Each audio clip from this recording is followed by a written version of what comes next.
Hello, everyone, and welcome to another episode of From Average to Savage. Once again, this is your host, Jose Vivanco, and I want to start by thanking you very, very much for tuning in today. So, there seems to be a confusion when people point out that you must stay active to stay healthy. Most people, and I mean most people when I say that, automatically assume that it means that you must play sports and go to the gym, go for walks, bike places instead of driving there. While these are all, ways of staying active, they're not the only way to stay active. There are a lot of reasons to not be able to do these things. In today's world, we live a very, very busy life, and sometimes that is used as an excuse to not be an active individual. Trust me, like I've mentioned in my episodes before, probably a million times by now, I have many things on my plate. I have many reasons to not go to the gym, to not be able to work out or do anything outside of taking care of the children, the house, and then go to work on the weekends. But here at the house, we manage our time in a way that allows us to get our workout on while doing everything else. Now, that isn't always the case, especially if you have kids, and those with kids know exactly what I'm talking about. Sometimes things will happen that they will throw your schedule right out the window, like the kids might get sick, or they may have new activities that you have to readjust to, or you might be the one getting sick and not be able to go to the gym, or whatever the reason might be. So I'll give you a little bit of an example here. So I'm coaching my 6-year-old soccer team twice a week. I'm coaching my men's league soccer team twice a week as well, and this is taking up a lot of my time, especially coaching, since I don't get to show up and watch, but I also have to prepare two different plans for two very, very different teams. One is learning how to play as a team while learning how to properly kick a ball, while the other team already has most of these skills, but need help with other areas of the game and building on their previously acquired skills. Also, being a men's league team, as you may assume, they also need help with injury prevention and recovery, which adds a whole new game to this coaching side. Another reason, let's leave that behind. Another reason why some people may choose to live a sedentary life is because of the gym memberships. They're not cheap, and some of them don't offer childcare while you work out. And we had this happen to us. We were part of a gym that was absolutely insane and wanted $8 a day per kid for us to be able to go to the gym. So that's a whole lot of money that you have to spend. At that rate, you might as well build your own gym at home. But that's one of the reasons that people tend to not go to the gym, is because they can't afford it. It's too much money. They're too far away. But yeah, those are, like I said, they're valid reasons. They're definitely valid reasons, but they shouldn't stop you from being active. And notice that I mentioned being active and not using the word exercise, because exercise is not the only form of staying active, and there's many other ways that we can remain active without having to go to the gym or play sports or do any of those things that I mentioned before. In a perfectly scheduled day, there should be no reason for someone to not be able to stay active, but because we tend to assume that activity means exercise or sports, we tend to give ourselves the excuse of, well, I just don't have the time, I can't afford to go to the gym. Well, I got some news flash for you, and this is exclusive to From Average to Savage, so make sure you're paying attention and you're ready for it. Are you ready now? Walking is free. And I'm sure that wasn't exclusive to the show, but seriously, walking is free. You can walk places. You don't have to be driving everywhere. You can literally walk to the store if it's close enough to you. But yeah, there's other ways to remain active as well that you can do while getting other things done at the same time. And that's what I'm going to talk about in today's episode. I'm going to give you ideas on how to remain active based on my own experiences. And like I've said before, I have a big schedule and I have a lot of things to do throughout the day. And just please keep in mind, I don't mean to make myself sound like Superman, but if I can manage to stay active with all of the things that I'm doing, I'm sure anybody else can as well. If you're into the idea of working out or playing sports team, I'm going to start with the obvious statement of saying, well, then go to the gym or join a sports team. Now, we want to be able to go to the gym a few days a week, but it should never be something that will stress you out in a negative way. Like I've mentioned in previous episodes, going to the gym is a form of physical stress that will end up improving your body, but sometimes trying to work your schedule around it can cause negative prolonged stress and it's truly unnecessary. It doesn't have to be that way. I've mentioned before in a different episode how planning is everything, and that's a very good way to be able to go to the gym without it being a stressor. So by planning your week, you can achieve this. For us, the days that we have soccer, I go to the gym in the mornings instead of the afternoons. This relieves a lot of the pressure of trying to find time for it, because I have already allocated the specific time to gym time. And unless something unexpected happens, I don't even have to think about it anymore. I just know when it's time to get ready, get the kids ready, and just go to the gym and do my workout. Now, an issue that I have with going to the gym is that we tend to automatically believe that because we went to the gym for an hour, that we have completed enough movement and enough activity for the day, while that really isn't true. So people that go to the gym, assuming that your job requires you to sit at a desk for most of the day, you're only 4% more active than a sedentary person. Okay? That's not a lot. That's a very, very low number. But we tend to convince ourselves that because we put in work at the gym, then we're good for the day. But that's just not true. So that's when you're going to have to apply some of the tips that I'm going to give you in this episode. Another thing, like I said, is joining a sports team, or a dance, or any sort of activity. Do yoga classes or anything like that. Anything that keeps you moving. It's a great way to stay active, and these provide far more benefits than just working out on your own. There's the obvious benefit of staying active and being active. It will prevent you from, if you have these activities to do after work, it will prevent you from going straight home to sit on the couch. These can also help you creating a network of people, especially team sports.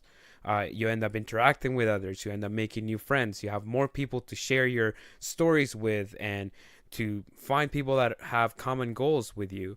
And all of these things have huge advantages to your mental health. So it's not just your physical side that you're working on, you're also helping yourself with your mental side.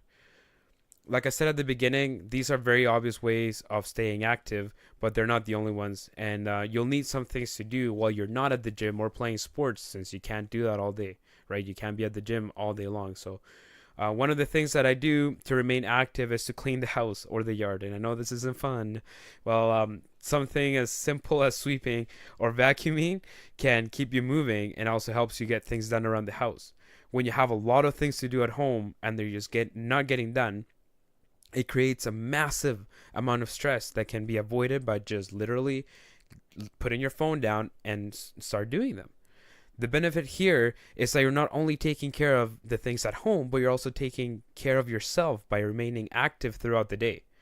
Instead of procrastinating and sitting on the couch watching TV, going on Facebook, social media, Pinterest, or anything like that, just start cleaning a very small portion of your house and progressively continue until the chores are done. So what I normally do is I'll start in the kitchen, because most of my time is spent by cooking for the family and stuff.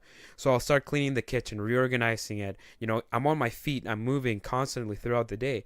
Then once the kitchen is done, I'll jump into our dining room and make sure the table's clean and everything, and then I'll go into our living room, and I'll get the whole first floor done while remaining active. And then when I'm done, I feel so much better about myself, because now I don't live in a mess anymore, which happens a lot when you have kids. And I've stayed active throughout the day. Now, I am aware that this isn't the idea of fun for everybody, but you have to be able to see the big picture. And there's a lot of benefits to taking care of your environment as well as yourself. If you live in a very stressful environment, it can damage your body in many different ways. So why not take care of both at once?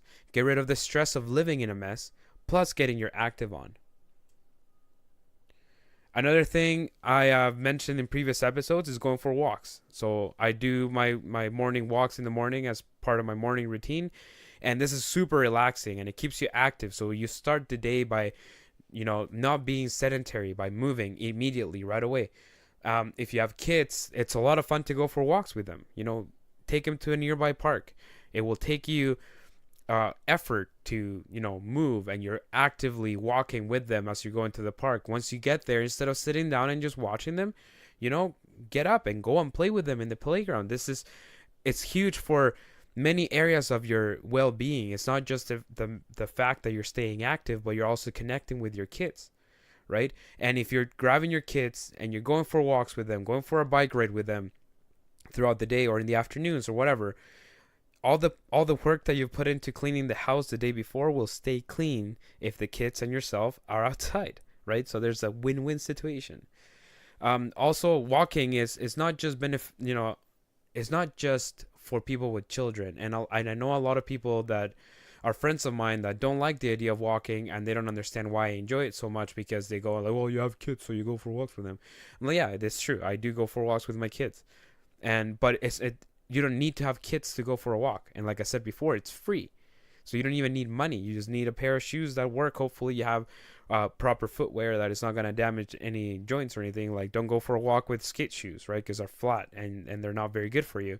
You want to make sure you have proper footwear. But outside of that, it doesn't cost you any money. Even if you go for a walk in the park, in the grass, barefooted, you're earthing yourself at the same time. So you can do so many things that are beneficial to you all at once by just remaining active and being mindful of these things, right? So back to the walking thing, it doesn't just release stress, like I've mentioned in the other episode. It doesn't just relax you. It also burns fat.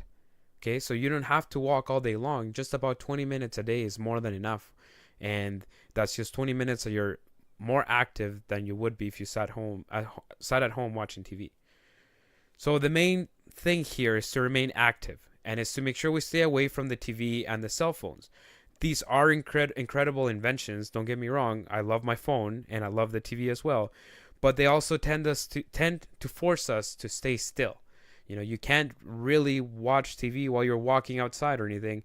So if you're watching TV, more than likely you're sitting on the couch not doing anything at all.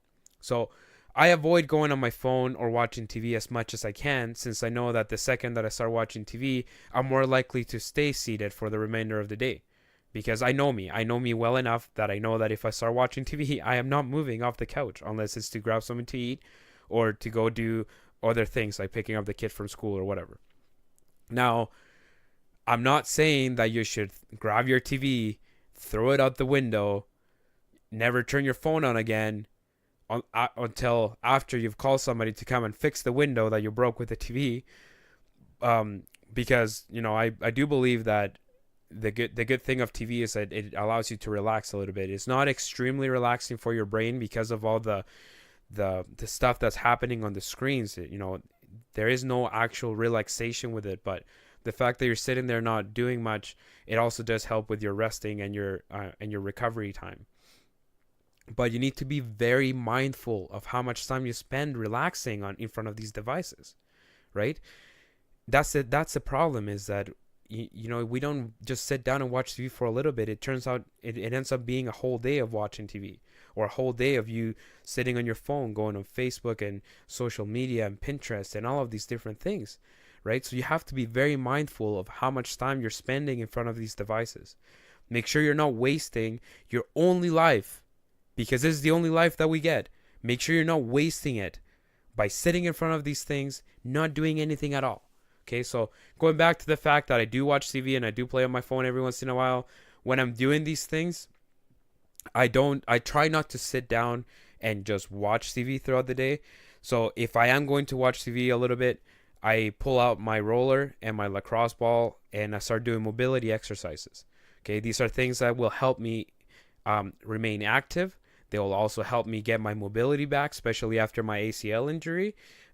These exercises have helped me in a massive way, because now I suddenly found myself able to walk again without my knee hurting, and I'm doing this while watching TV.